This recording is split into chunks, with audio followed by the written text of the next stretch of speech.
그 이제 200여 년 전 유교를 근간으로 한 이제 조선 조정에서 서학쟁이는 요즘 말로 하면 빨갱이인데 네. 해방 이후 정적들을 빨갱이로 몰아 죽이는 사례가 비일비재했듯이 그때도 미운 놈들에게 어떻게 해서든지 그놈들을 제거하기 위해서 누명을 이제 서학쟁이로 씌우는 일이 비일비재한 모습들이 많이 나오더라고요. 네. 당시 당파들끼리 죽고 죽이는 게임이 펼쳐지는 모습은 어땠고 정조는 그 고래등 싸움에서 어떻게 처신했습니까? 이게 이제 아까도 말씀드렸지만 이게 이제 정파적 문제가 종교적 신념과 맞물릴 때 항상 큰 문제가 생기거든요. 그 뭐 최근에도 그런 일이 많이 있지 않습니까? 이제 종교 집단과 연결돼 가지고 이제 문제가 발생하면 이게 답이 안 나와요. 왜냐하면 이제 광적인 신도들이 있으니까 이제 여기는 옳고 그름의 문제는 아니거든요. 이거냐 저거냐의 문제지 옳으냐 그르냐 또 어디까지 옳으냐 어디까지 그르냐의 문제로 따지지를 않으니까 이거는 뭐 죽기 살기만 남는 거죠. 근데 이제 노론의 입장에서 볼 때는 이게 이제 확인되지 않는 풍문을 자꾸 확대 재생산하는 것이 이네들의 전략입니다. 말하자면 이 천주학쟁이들은 남녀의 분간도 없이 난잡하대더라. 말하자면 여자를 공유한대더라.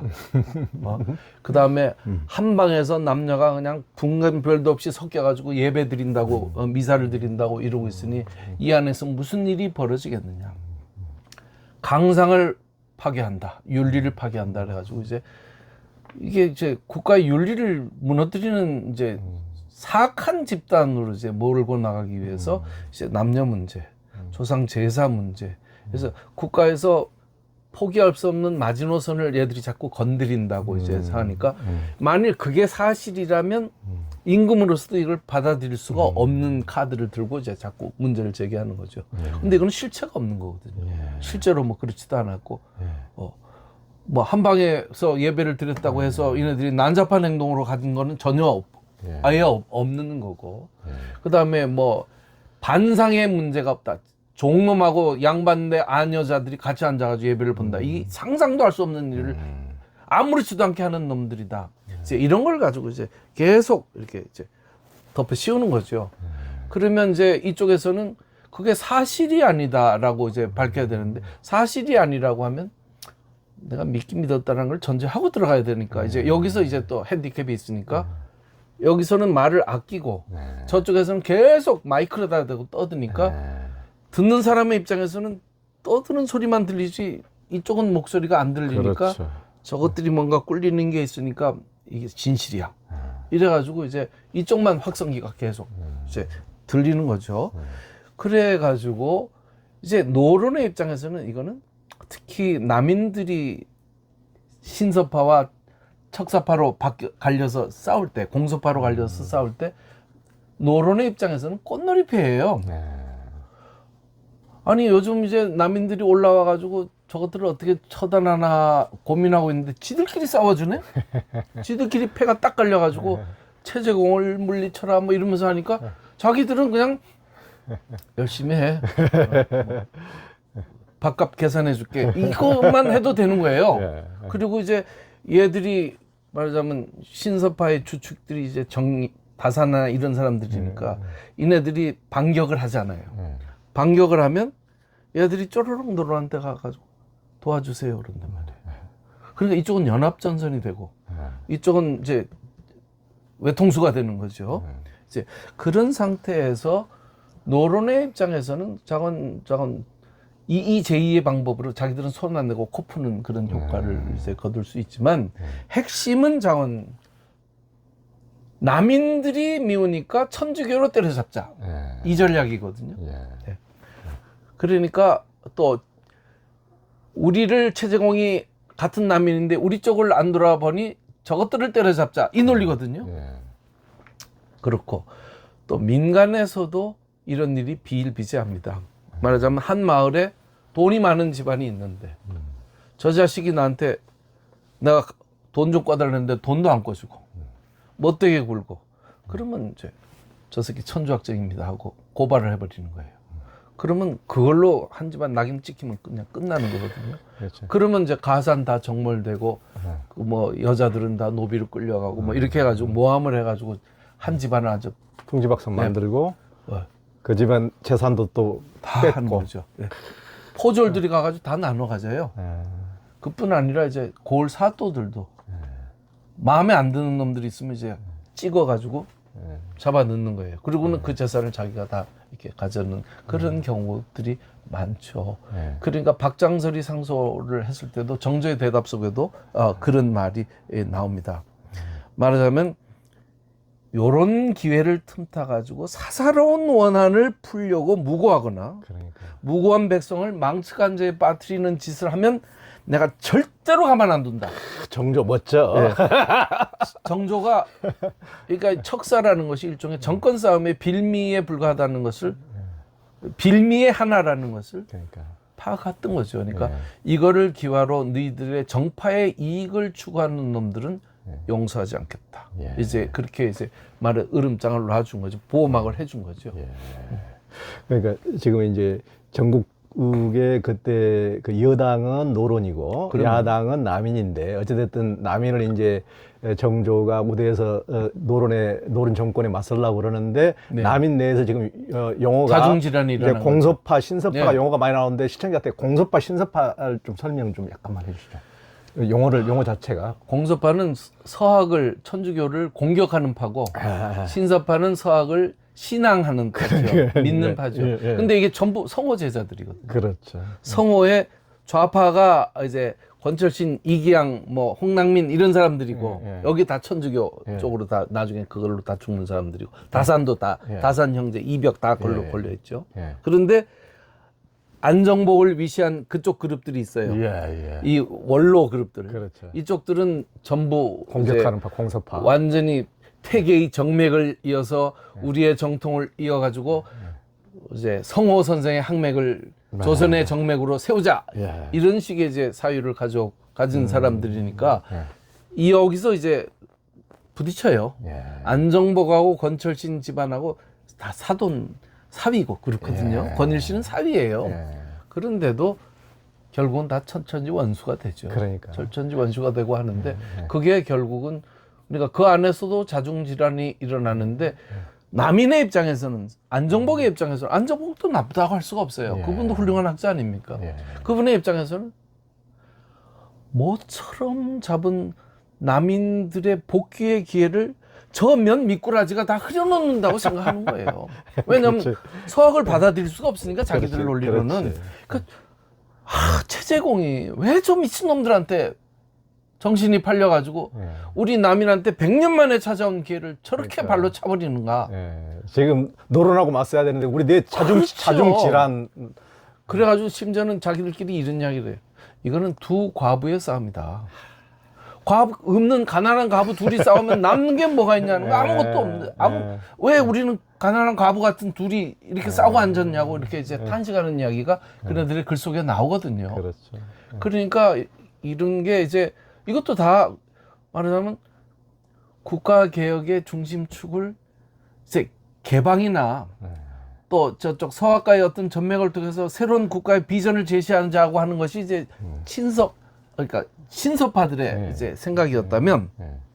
공서파들은 저거하고 결혼하지 않으면 우리는 노론에 절대로 맞설 수가 없다. 그렇지. 이걸로 이제 그걸 끌고 가는 거니까 정조가 이 과정에서 얼마나 괴로웠겠습니까?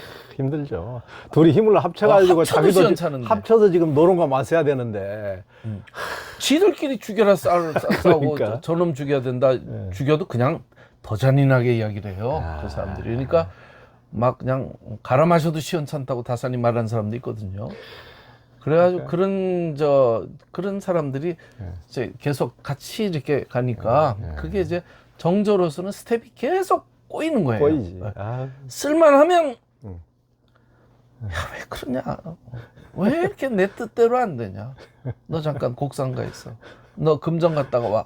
이렇게 하면서 이제 계속 그를 태클이 걸리는 거죠. 정조도 참 힘들어요. 정조 힘들었어요.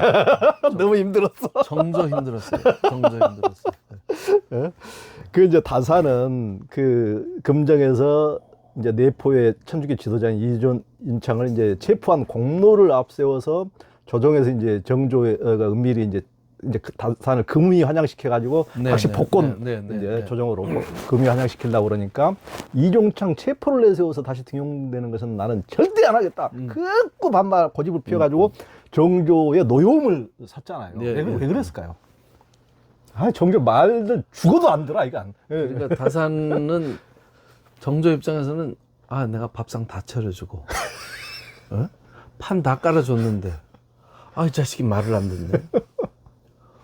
저는 네 하고 오면 되는 거예요. 오면 되는 거고 멍석 다 깔아놨거든요.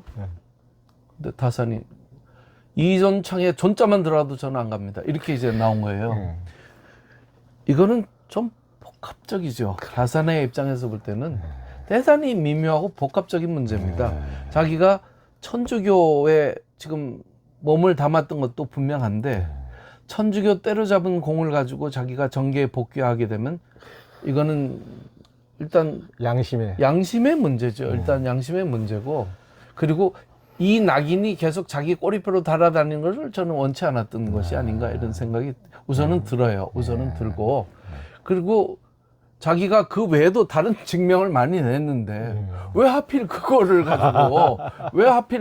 가지고 하느냐. 근데 이제 정조의 입장에서는 좀 센 백신이 필요하다. 그렇지. 그렇게 말한 거거든요. 그런데 저는 그래도 싫어요. 그랬거든요. 근데 이게 참 재밌는 게 있어요.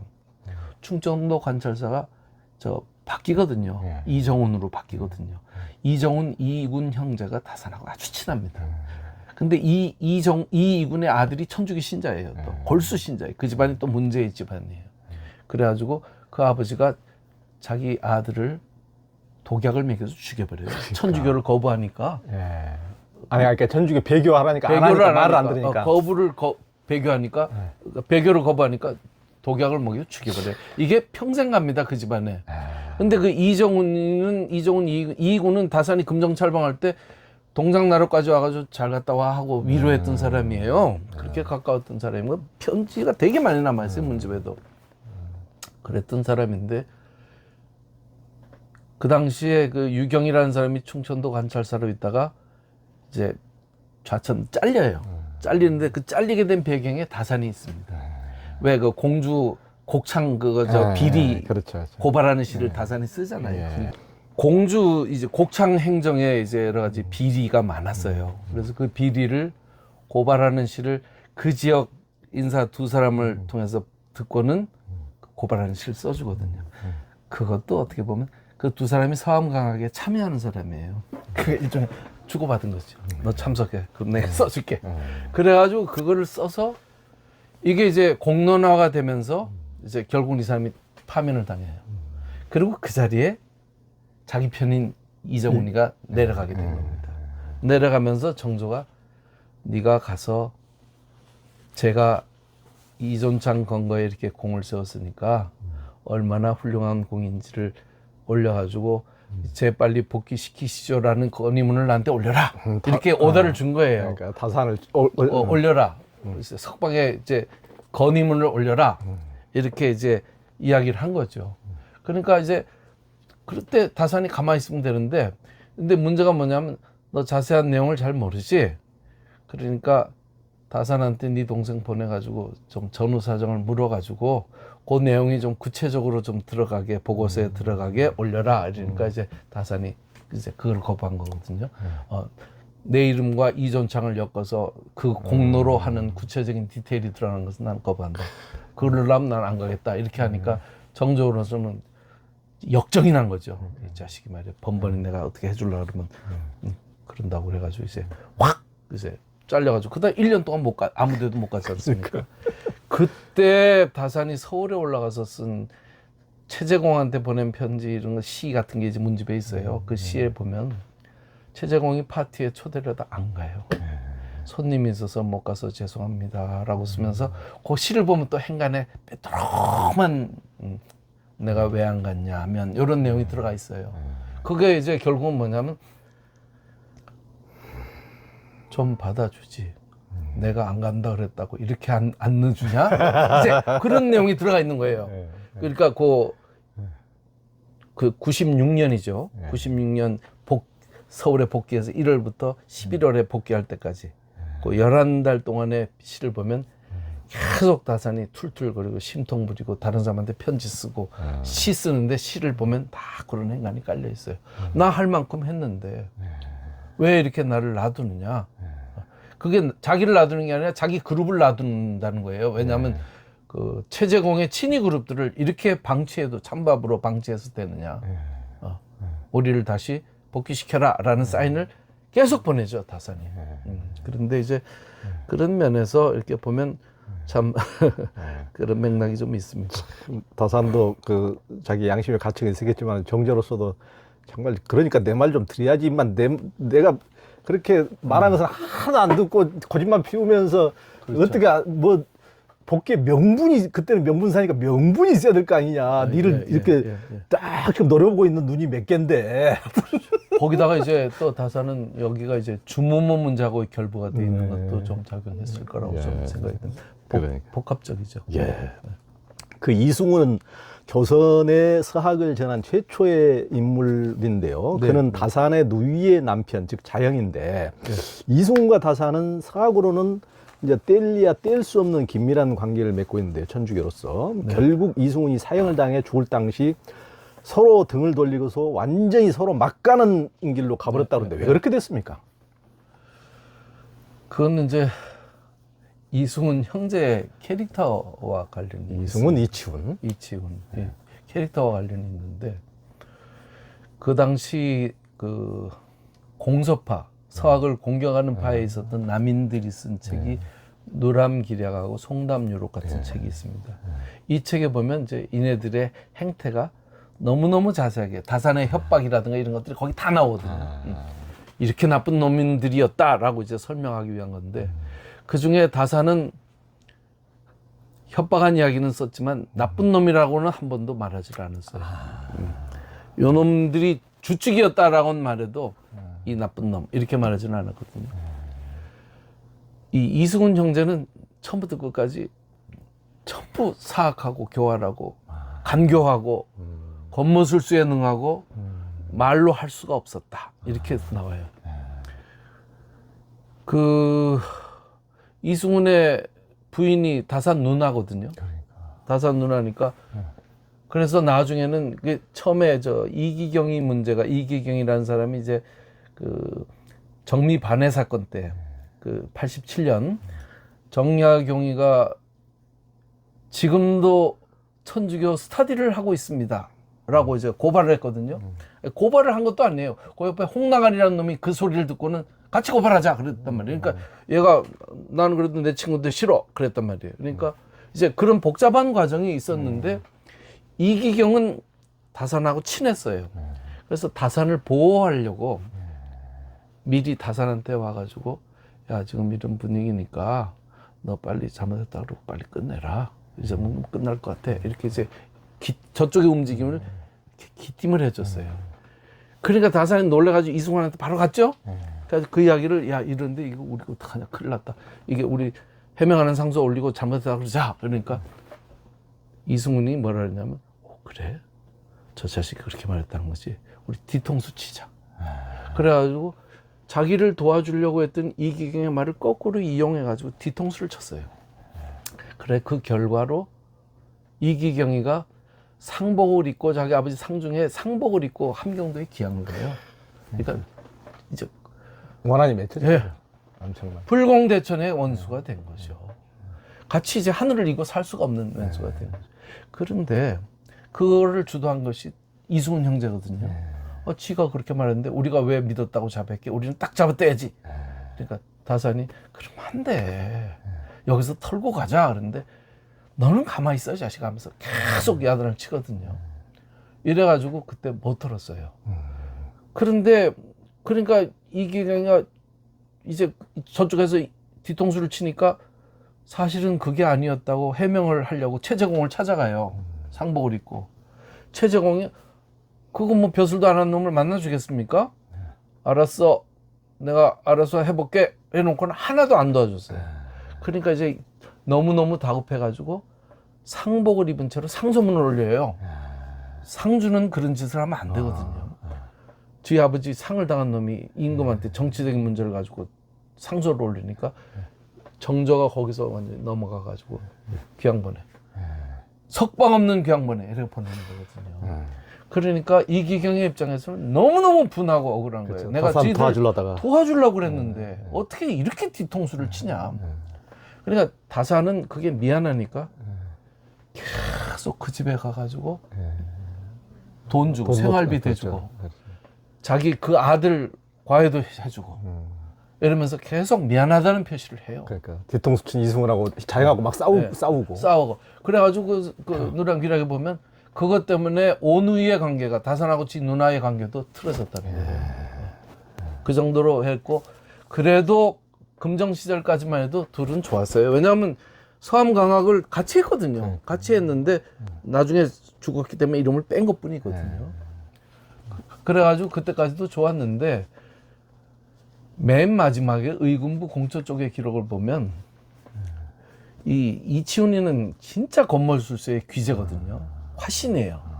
그러니까 막 협박하고 공갈치고 막 해가지고 의사대로 만들고 뭐 어디서 상소문 올리려 그러면 걔들 쫓아가가지고 다 공갈해가지고 다 철회시키고 오히려 그쪽에 붙었던 애들 자기 편으로 오게 만들고 돈 주고 막 이런 식의 이제 행동을 많이 했어요.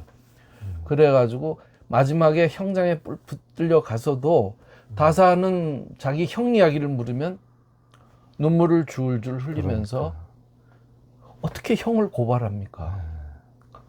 그리고 어떻게 임금 앞에 거짓말을 합니까?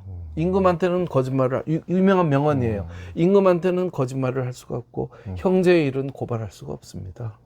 그러니까 묵비권을 행사해요. 말을 못 하겠다고. 그러면서 눈물을 줄줄 흘려요. 그러니까 이제 그 당시에 고문하던 사람들이 취조하던 사람들이 마음이 흔들렸다고 이렇게 나오거든요. 근데 이치훈이는 뭐라고 물으면 지형 이야기를 다 술술술술술 다 불고 관련 없는 다른 놈들도 계속 끌어들여가지고 이게 여곡이 자꾸 덩어리가 커지는 거예요. 그래가지고 그 당시에 취조관들이 그 기록에 그대로 나옵니다. 개 돼지처럼 여겼다 이렇게 기록이 나옵니다. 그러니까. 그래가지고 두 사람이 그렇게 이승훈이 죽게 된 것도 저놈 때문이다.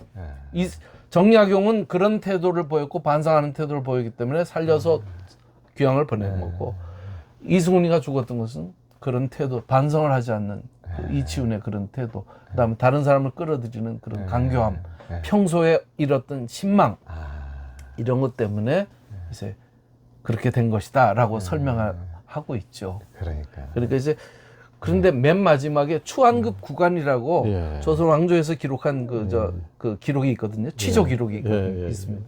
그 기록에 보면 이제 다산이 마지막에 가서 이르죠. 저 사람은 나의 원수입니다. 이렇게 말을 해요. 그러니까 이제 이승훈이 악이 받쳐가지고 저자가 나한테 그렇게 말한다면 나도 그를 용서하지 않겠다고 이렇게 말하는 게 이제 추한급 구간의 국가 공식 기록 속에 남아 있습니다. 그걸로 이제 루비콘 강을 걷는 거죠. 그러니까. 그런데 강진의 다산 제자 중에 이승훈 아들이 있어요. 맏아들이. 그건 잘 안 알려진 사람. 어떻게 또 그런 자기 누나 해서 거둔 거죠. 자기 누나도 부탁으로 해서 이제 부탁으로. 근데 그게 또 잘 알려져 있지 않아요. 그러니까. 18명 제자 명단 중에 전등계 제자 중에 이름이 딱 들어요. 그렇구나. 이택규. 그러니까, 이택규. 이택규. 그러니까 이제 그 아들도 자기 아버지가 역적이니까 숨어서 지냈을 텐데. 그렇죠. 완전히 패족이죠. 그러니까 패족인데. 신분도 값주고 그러니까. 이렇게 해가지고 했는데 그 명단에 이름이 딱. 그렇구나. 그러니까 그런 점을 볼 때 다산은 치사하지 않아요. 그러니까. 치사하지 않고 그러니까. 회피하지 않습니다. 그러니까. 정면 돌파할 때 아주 서슬이 파랗게 가는 점은 이제 순간순간 보이지만 문제가 생겼을 때 문제를 정면 돌파해서 제대로 해결하려고 했지 치사하게 뒷돌려차기로 남한테 해를 끼치거나 이런 짓은 하지 않았습니다. 그러니까요. 그게 다산의 정말 훌륭한 점이죠. 그러니까 당시는 이제 서학쟁이로 찍히면 죽는 시절이고 음해가 난무하고 자칫 한 발 헛디디면 역적이 되고 죽는 시절이라 서로 막 또 하고 음모도 횡행한 시절이었는데 다산은 젊은 시절에 말을 참지를 못하고 어떻게 해서든지 나서서 뭔가 해명하려 들고 글을 써서 발표하기를 좋아해서 또 화를 자초하기도 했다는데 어떻습니까? 자기도 자기가 입으로 그랬거든요. 젊은 날에서는 그랬다고. 그리고 말을 참지 못하고 네. 항상 이게 이제 똑똑한 천재들의 특징이에요. 지기 싫어하거든요. 예. 지기 싫어하고 예. 무슨 말을 하면 자기는 아니까 예. 그냥 바로 끼어드는 나서지 말아야 될 때 나서는 거예요. 아까 최재공이 가만히 있으라고 눈짓 주는 그런 장면 같은.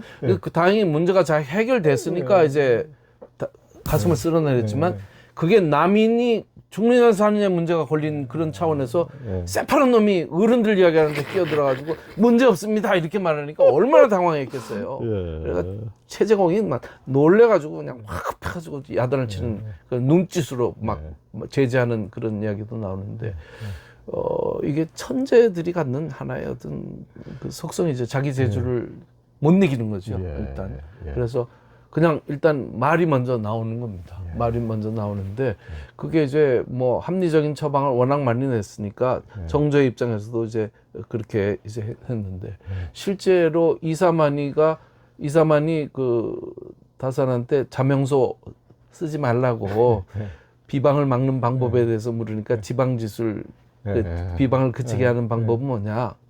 변명하지 않는 거다. 무변 그랬거든요. 변명하지 않으면 돼. 그런데 다산은 비방을 변명하는 글을 쓰지 않습니까? 변방소가 그거거든요. 그렇죠. 비방을 변명하는. 저는 사실은 그게 아니었어요. 근데 그 내용이 전부 지금 보면 다 허구예요. 사실이 아니에요. 그런데 그때는 그 문장은 다산이 그 문장을 나중에 제 책의 부록으로도 다시 번역해서 넣습니다만은 그 문장은 한문 문장의 문법으로 보면 완벽해요. 너무너무 매끄럽고 유려합니다. 그래서 모든 사람들이 그 난리를 치면서 칭찬 릴레이를 하잖아요. 설사 칭찬 릴레이를 했다고 일기장에다 그렇게 쓰는 사람은 없죠. 낯간지러워서라도. 근데 그걸 다 적었을 만큼 회심의 일격을 한 거예요. 그런데 사실은 이사만의 말이 많아졌죠. 그러니까. 아무 말도 않고 그냥 가만히 있었어야 되는 자리에서 다산은 절대로 안 참죠. 그러니까. 할 말이 있는데 그러니까 무릎 꿇고 살기보다 서서 죽기 원하노라. 다산은 그거예요. 그러니까. 그러니까 이제 이사만은 말리죠. 네가 옳고 그름의 문제가 아니고 뭘 하든지 너를 죽이려고 지금 작정하고 있는 사람이 많으니까 네가 변명하면 할수록 그 눈덩이가 더 커진다. 가만히 좀 있어라는 그런 건데 거죠. 그런 거죠. 이건 참을 수가 없는 참을 수 거죠. 없죠. 참을 수도 없고 그뿐 아니고 이제 전부 이제 그런 식으로 자기가 자기 발목 붙잡은 결과가 많거든요. 그 아까 그 이존창 문제도 그렇다면 뭐 조금 이런 식으로 해가지고 조금 약하게 좀 써주세요. 이렇게 말할 수도 있는데 하면 네가 망신 당할 줄 알아라. 나 끝장난다. 이렇게 말하니까 참 가지가지한다. 이러면서 이제 아니 지가 빨리 올려달라고 그 난리를 쳐놓고 올려주려고 그러면 또 저 난리를 치니 우리가 어느 장단에 춤을 춰야 되냐 이렇게 되는 거죠. 그러니까 결국은 굽어서 돌아가거나 꺾여서 가느니 그냥 옥쇠하고 말겠다 이런 식의 스타일이니까 중간이 없어요. 다산은. 그러니까 이제 항상 정면 돌파를 해서 그것 때문에 다산이 살긴 살았죠. 어쨌든 그렇기는 살았지만 그래도 저건 명분을 놓치는 일은 하지 않거든요. 그러니까 비켜가지 않는 다산에 강진에 가서도 그 저 이기경 편지도 그렇잖아요. 돈 내놔 그러면 그럼 봐줄게 그러면 싫어 이렇게 이제 말하죠. 강진에 가서도 아들 정학연이 그 저 임금 행차를 맡고 격쟁을 해요. 나중에 우리 아버지 억울하니까 풀어주십시오 하고 이제 격쟁을 했는데 임금이 이제 그래 이제 풀어줘라 이랬는데 그 밑에서 말을 안 듣거든요. 집행 공문을 안 내려보내거든요. 그게 이미 결정이 됐는데도 안 보내요 공문을. 그러니까 이제 아들이 답답하니까 아버지한테 편지를 보내요. 아버지 편지 한 통만 쓰셔서 나 조용히 있을 테니까 풀어다오 라고 한 통만 써주세요. 이미 조정에서 날 결정이 됐는데 그 자식이 맞고 지금 공문을 안 내는 거예요. 이렇게 말하니까 아들한테 보낸 편지가 있어요. 네가 나를 잘 모르는구나. 내가 그렇게 해가지고 편지를 보내면 걔들이 그걸로 나를 풀어줄 줄 알았더냐. 그걸 핑계로 해가지고 내 꼭지 위에 앉아가지고 오만 이 자식이 이런 비굴한 편지를 보냈다고 떠들어댈 텐데 네가 애비를 어떻게 알고 그러느냐고 이제 그것도 싸늘하게 거절하거든요. 그러니까 그런 정신은 정말 다산다운 점이죠. 학문도 그 정신으로 했습니다. 이건 뭐지? 나는 그렇게 생각해 보이지 않는데?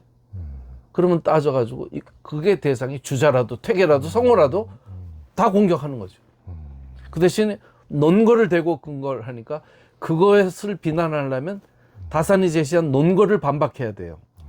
근데 그 논거를 반박할 수 없게 만들어 놓고 비방을 하니까 주자를 비판해도 주자를 사문난적이 안 되고 건강한 비판이 되는 거죠. 비난을 할 수가 없게 만들죠. 그게 다산학술의 가장 큰 힘입니다. 네. 그거는 아무나 못하죠. 다산만 할 수 있는 거. 정조는 조정에서 노론뿐 아니라 남인한테까지 몰린 다산을 구해내고 돕기 위해서 이제 금정찰방으로 내려보내는가 하면 다산을 살리고 돕고 곁에 두기 위해 참 눈물겹게 애쓰는 게 이 책에서 수없이 등장하는데요. 정조는 다산을 옹호했다가는 그때 이제 전국 주도 세력인 노론에 의해서 자신도 위태로워질 수 있을 텐데요. 왜 그렇게 다산에게 애착했을까요? 그 다산의 쓸모 때문이죠. 간단히 말하면. 다산이 어떤 문제 해결 능력이라든가 심지어는 뭐 자기 아버지 상중에 설계했던 화성 건축 설계 시안도 뭐 건축가도 아닌데 그 완벽한 설계 도면을 다 내지 않습니까? 기준가라든가 이런 것들 해가지고 기준가하고 유형가라는 수레를 이렇게 발명해가지고 그거 했을 때 정조가 너 때문에 한 4만 냥 벌었다. 국고를 고맙다라고 말했을 정도로 저는 합리적이고 뭐 곡산 부사 가서도 펄펄 날았거든요. 현장에서 실무라든가 이런 쪽은 뭐 다산을 따라갈 사람이 없었습니다. 그 정말 대단했죠. 그리고 다산은 절대로 치사하거나 구차한 걸 안 했어요. 그런 짓은 안 했습니다. 자기가 잘못하면 깨끗이 잘못 인정하고 그 바탕에서 새로 시작하지 그냥 모면하거나 없던 일로 뭉치거나 이러지는 않았습니다. 그 대신 자기한테 그런 걸 당해도 절대로 가만히 당하지 않았어요. 이제 그런 것이 다산의 젊은 날의 직선적인 캐릭터죠. 근데 이제 정조의 입장에서는 이제 예수님이 어법을 하면 너는 내 사랑하는 아들 이렇게 되는 문맥이죠. 쟤를 데리고 가야 이 남인들의 전국에서 어떤 이런 최소한의 안정성을 확보할 수 있겠다라는 생각이 들었던 거고 그거를 자기라도 이걸 지켜야 되겠다는 생각이 있었던 거로 저는 보여집니다. 또 하나가 정조는 극단적인 것을 하지 않았어요. 항상 포용과 안고 가는 정치를 하려고 했거든요. 윤지충도 끝까지 죽이지 않으려고 그랬어요. 그런데 하도 윽박지르니까 했다가 후회가지고 다시 취소했는데 갔더니 이미 죽여서 끝난 거죠. 그게 최초의 사형이에요. 그러니까 정조는 원치 않았어요. 그렇게 빨리 했더란 말이냐 이러고 말았고 죽이려고 그러면 못 죽이게 하고 귀향으로 끝내게 하고 그랬는데 정조가 딱 서거하자마자부터 이제 천주교 피바람이 이제 불어왔던 거죠. 그러니까 뭐 심지어는 뭐 한쪽에서는 옛날에 이제 그쪽에는 해경공 씨도 천주교 신자였다 뭐 이런 말까지 공중 쪽에서 다니고 다니고 있지 않습니까? 그러니까 정조가 서학에 관한 관점도 그렇게까지 극단적인 물론 이제 서학을 받아들이지 신앙의 차원은 절대로 아니었지만 그래도 서학에 대한 포용력만큼은 정조는 충분히 있었다고 저는 생각이 되죠. 그렇지 않으면 다산을 가만둘 리가 없죠. 그렇죠. 그렇습니다. 정조가 다산보다 이제 10살이 많았는데요. 정조가 학문적 어려움에 봉착할 때마다 다산에게 의존하는 모습이 많이 나오잖아요. 다산 이제 자신도 학문 군주라고 할 만큼 공부를 많이 하신 분이고 정조의 이게 저술만도 뭐 한 100여 권 되잖아요. 그 정도로 하여튼 학문에 자신도 경지가 상당한데 다산의 경지가 정조를 훨씬 능가한 것일까요? 그렇지 않습니다. 그렇진 않아요. 정조 학문이 대단하죠. 세상에 임금이 신하들한테 숙제 내가지고 숙제 검사하는 임금은 조선왕조 통틀어서 정조밖에 없어요. 뭐 시경에 대해서 100가지 질문을 내겠다. 뭐 중용에 대해서 80가지 질문해 한 달 안에 답변해. 이러거든요. 근데 그러니까. 그 질문의 예각이 아주 날카로워요. 그러니까 자기는 다 장악하고 있는 상태에서 질문을 내는 겁니다. 그때마다 다사는 1등 하거든요. 그러니까 그 시경 강의 같은 것도 그래요. 시경에 대해서 그게 구절이 워낙 옛날 글이니까 이 표현이 지금 어법하고 하나도 맞는 게 없거든요. 그러니까 이걸 가지고 해석이 안 되는 거예요. 향가 해석 안 되는 것처럼. 그러니까 이런 해석을 가지고 쟁점이 많은 표현들이 있잖아요. 이게 무슨 뜻이냐. 이 사람은 이렇게, 이 사람은 이렇게 해가지고 서로 싸워가지고 합치가 안 되는, 둘이 병립할 수 없는 학설들. 이런 것들을 이제 딱딱 꺼내놓고 너의 견해를 밝혀라. 이게 질문이거든요. 정조의 질문은. 그러면 이제 그때 다른 애들은 전부 뭐냐면 이거 뭐야? 그래가지고 책 찾아가지고 뭐 옆에 사람들 동원해가지고 막 찾아가지고 답이 안 나오죠. 한꺼번에 100개를 어떻게 씁니까? 다사는 이미 서브노트가 있었어요. 시경을 읽다가 시경과 관련된 인용이 나오면 시경 무슨 편, 누구 문지 몇 페이지 이렇게 언급되어 있다. 이렇게 서브노트가 있었어요. 그래가지고 그걸 다 가지고 있으니까 정조가 물으면 그거에 대한 걸 딱 찾으면 다른 코테이션을 가져올 수 있는 거예요. 누구는 문집에서 이렇게 말했고 누구는 문집에서 이렇게 말했는데 이 사람의 견해에 따르면 A안이 옳고 이 사람의 견해에 따르면 B안이 옳습니다. 옛날부터 이 두 개의 견해는 이렇게 엇갈려 왔는데 소신의 생각으로는 이거라고 생각합니다. 이렇게 답변이 나간단 말이에요. 근데 이거를 그때부터 이게 뭐냐라고 찾기 시작한 애들은 이걸 답변을 쓸 수가 없죠. 그렇죠. 그러니까 정조가 그 다산의 답안지를 받아보고 평소에 온축이 없이는 할 수 없는 일이다 하고 칭찬했다는 거예요. 아, 너는 평소에 카드 작업을 많이 했구나. 대단하다. 이렇게 말했다는 거예요. 그러니까 공부를, 지식을 체계적으로 갈무리를 해둔 거죠, 다산은. 그러니까 어떤 질문을 던져도 답이 나오는데 정조가 이제 물었던 건 뭐냐면 어떤 것의 경우에는 아주 언어 풀이, 예를 들어서 이제 저기 뭐야, 사기영선이라는 책을 이제 정조가 야심차게 내는데 거기에 예를 들어서 범수라는 사람이 나와요. 그 사기에. 범수인데 어떤 데서는 범저라고 그래요. 여기 이제 앞에가 눈목자에 그 세 추자를 쓰면 이게 수가 되고 또 차자에 밑에가 좀 삐쳐나가는 거 있잖아요. 여기다 세 추자를 쓰면 저로 읽어야 돼요.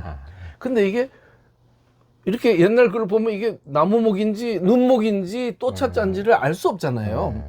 그리고 판본에 보면 어떤 데는 이렇게 쓰고 어떤 데는 이렇게 쓰니까 A라는 사람은 이건 범수로 읽어야 됩니다. 어떤 사람은 범저로 읽어야 됩니다. 이 의견이 갈린단 말이에요. 중국에서도.